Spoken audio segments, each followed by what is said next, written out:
first annual summer festival that's put on by the East Hampton Chamber of Commerce. These guys are great to watch. See this? Pretty exciting, right? Today we have artist booths, a lot of artisans. We have pretzels, film festival, LTV.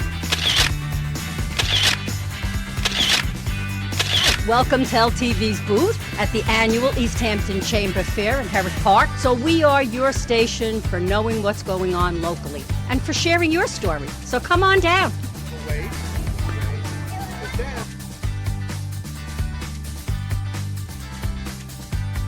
It's an honor and a pleasure to be here. We are having the first ever in 376 years summer festival in the village of East Hampton.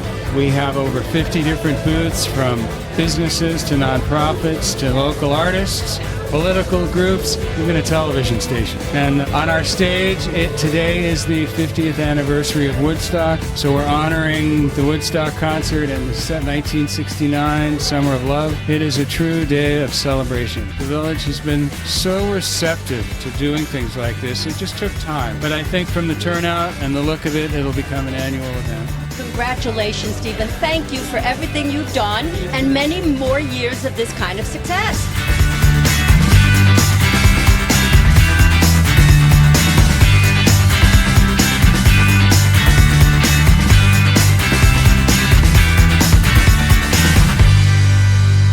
Born in Yugoslavia, I've been here for 37 years in the States. I love everything about Hamptons. I've been here for 5 years. It's just very approachable. The work is mixed media art and it's combined, like this one here, as you see, all the masters turn into the modern approach. This is Velázquez La Mañana, but it's now a modern one.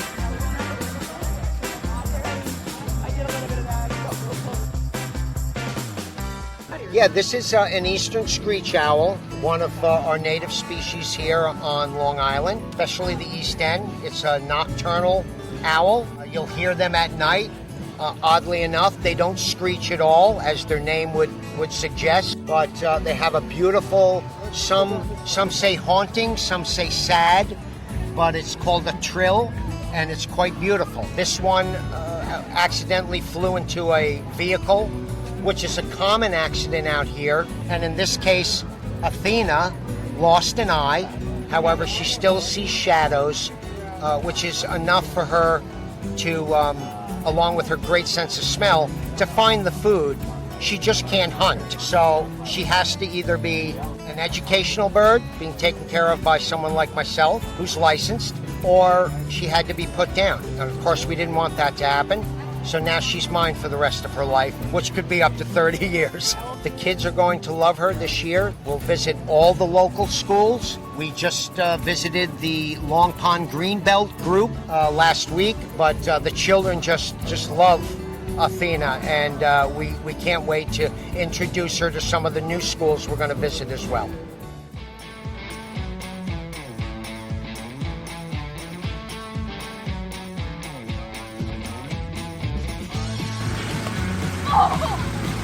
Welcome to the East Hampton Town Republican Committee with yours truly, Manny Villard, Chairman, and Kyle Ballou Vorpal, I might say, Stuart Vorpal's grandson. And we're here today at the East Hampton Chamber of Commerce Fair. It's a beautiful day. The weather's great. Fantastic foods, because look at me, I don't look like I missed too many meals, right? We encourage everybody to come down and have a wonderful day and eat some great food. Well, it's terrific to be here. I'm so glad that the East Hampton Chamber of Commerce is hosting this festival. It's a great community get-together. And I'm actually from the town of Southampton. I served as an elected official there for many years as councilwoman, as supervisor. And it's great to come out east, exploring our Hamptons out here and enjoying what we all treasure for our families and for our tourism and for our community. So this is a terrific event. The music is so great, it's groovy, we have a lot of good food. I hope people do come on down and enjoy it.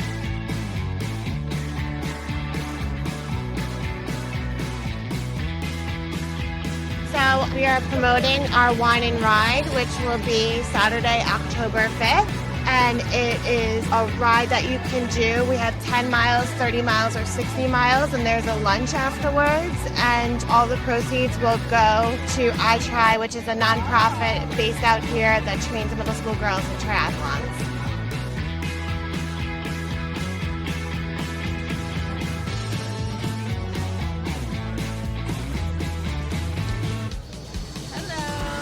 These are blondies from Blondery. My name's Azraeus. I started this company about 2 years ago. I have 4 different flavors. They're pecan and salted caramel, a gluten-free Brooklyn Blackout, a cinnamon sugar, and my very popular Oreo. They're all natural, no preservatives. I'm a former pastry chef, and I just love blondies. So I started making them for my friends and family, and they got really big, really fast.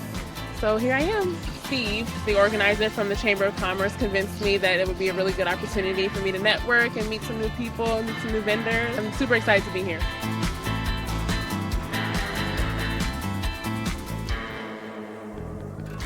I'm the director of the East End Special Players, which is a group of learning disabled adults, and we have been in existence putting on plays for about 25, 30 years.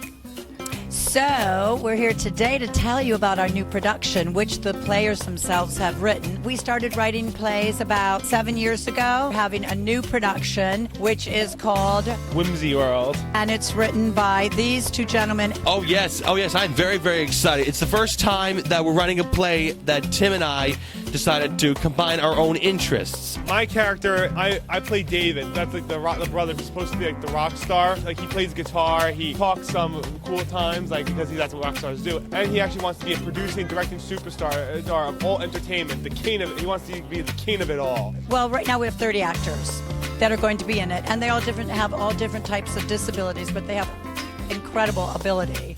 And bringing theater to them is really right up their alley, and they all shine, and we make sure they all shine.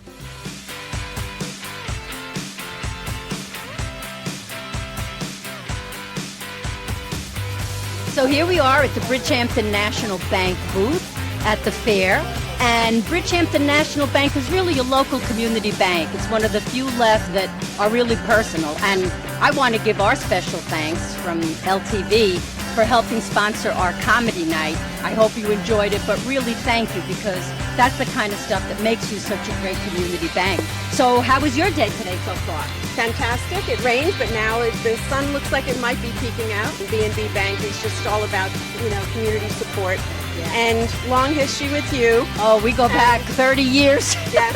And it's amazing because we're only 40. Yes. So that's hard. We started at 10. Yes.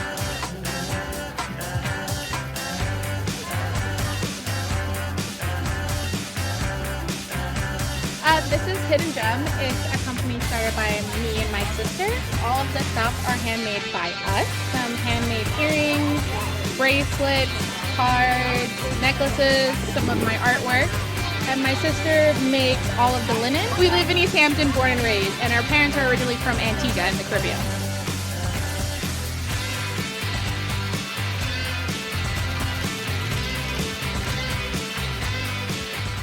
We're a homeless outreach program. During the winter seasons, we house them at different houses of worship from November to April. And then during the rest of the year, we do case management, help them with insurance, find housing, food stamps, just help them get back on their feet. Each night we house about 32 people overnight, and during our day center, during the day, we do about 25 people that we work with at both forks, from East Hampton to Greenport. Last season, we catered to 2,500 people. 2,500 beds over a period of 122 days amongst 20 different houses of worship. A much needed service. I mean, there are still a lot of homeless people out here, and we try and outreach to them and bring them into the fold and help them out.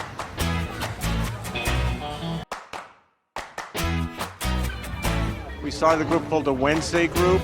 We're plein air painters of the East End. We have about 20 artists that go to different locations on the East End. And some of the paintings you see how you see on here.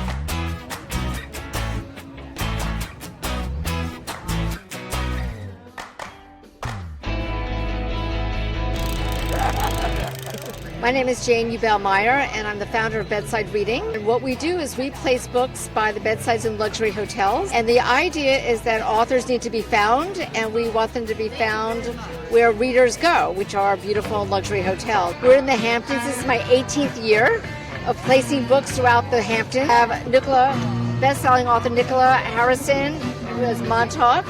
So this is called Montauk, and it's historical fiction. It's set in 1938 in Montauk, and it follows the story of Beatrice Bordeaux, who is married to a wealthy man who comes out to Montauk for the summer, and then she ends up getting involved with the locals, and it causes some complications. I'm an author of 7 novels, and they are, I'm also a physician, so they're all in the sort of medical suspense, domestic suspense, psychological thriller area. I live in Amagansett, 5 months a year, and in Sarasota, Florida, 7 months a year. It's just been a wonderful experience for me. My book, Come Home, was a part of Bedside Reading, and it's been featured in, so many different really prestigious magazines and around in all these incredible hotels. It's just been a really fantastic experience. My name's Bob Gusson. I'm the other half of this team. I'm not as prolific a writer as my wife, but I have written 1 novel. So when you put a group of professional athletes and a group of environmentalists together for a week, both at the sessions and on a town, it makes for some interesting interactions. So it's a fun book. So my most recent book, Why We Lie, is a political thriller. It's set in D.C. I'm a former corporate litigator turned writer, and now I write fiction. And this is set in D.C. where my legal career started. It's about a politician who is shot, and when he is recovering, he gets a startling medical diagnosis. He's no longer able to lie. So it might shock you to know in Washington there are politicians that lie, but also it might shock you to know that in Washington there are good politicians, and that's sort of the twist in this book, is that he might be one of the good ones. I love Travels with Charlie, which is a book that Steinbeck wrote in 1961. All my life I was inspired by his travels and his book, and decided for the 50th anniversary I would recreate his trip, thus Travels with Max. It's my first book of a children's series based on doing what you said you would do. It's the first important life lesson. So we're going to take children through fun adventures of a little English bulldog who makes mistakes, but it's okay because he's learning through the patience and kindness of friends.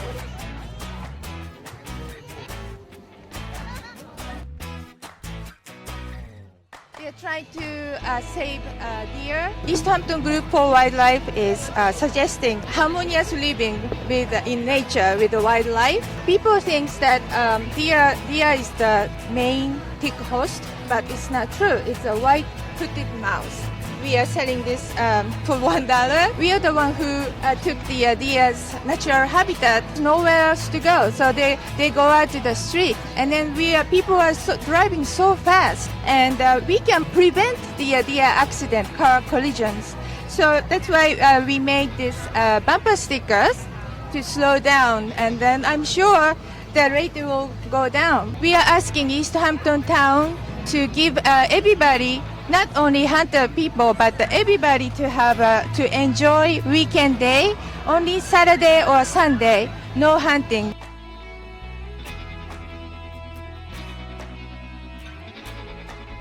LJ and myself make this tick and insect repellent that is all natural and DEET-free, great for dogs and horses and humans. In the East End, the ticks are incredibly bad. Each year it's getting worse and worse. They were saying that 60% of the ticks are infected with a tick-borne disease. So we are trying to make it affordable to get a DEET-free product into everybody's hands.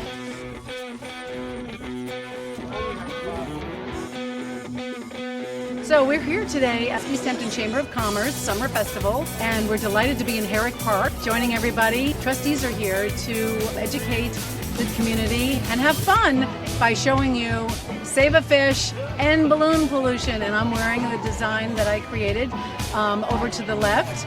If I decided to pick up the balloon debris, make a picture, take it to the kids in school, and show them what happens, because you know our aviary and our marine life is suffering from balloon debris. And we raise money through the sale of all of our things that are hanging here today for the Captain Rysam Scholarship Fund, which is a fund that every year the trustees give away a college fund amount of money to a graduating student from East Hampton High School. So I'm very proud to be a member of the East Hampton trustees. We like to keep our community beautiful and wonderful for future generations to come.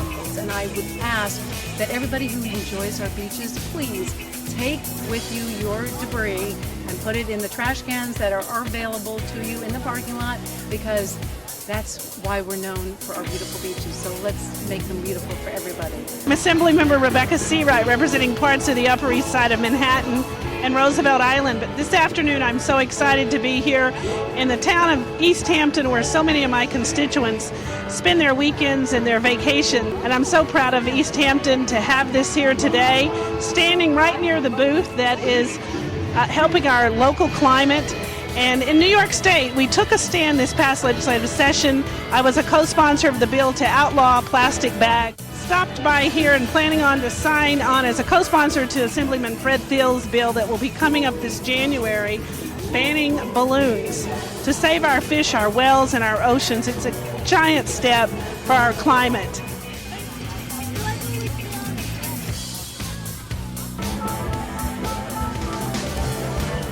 I think the festival is great. We've been doing these festivals for the last couple of years, and I'm glad to see that the East Hampton Chamber is growing and that they're doing great things in the summer and year-round. All of the money we raise stays in the East End community, supporting the Ellen Hermanson Breast Center, mammograms, MRIs, state-of-the-art medical equipment, and direct services for the people who live here year-round and the people who visit. I obviously met my wife, so I do financial planning for people. I find out what's most important to them. Sit down with them, come up with a whole financial plan. So we do the nonprofit and the financial side. It's really about community here. I think everybody's having a good time.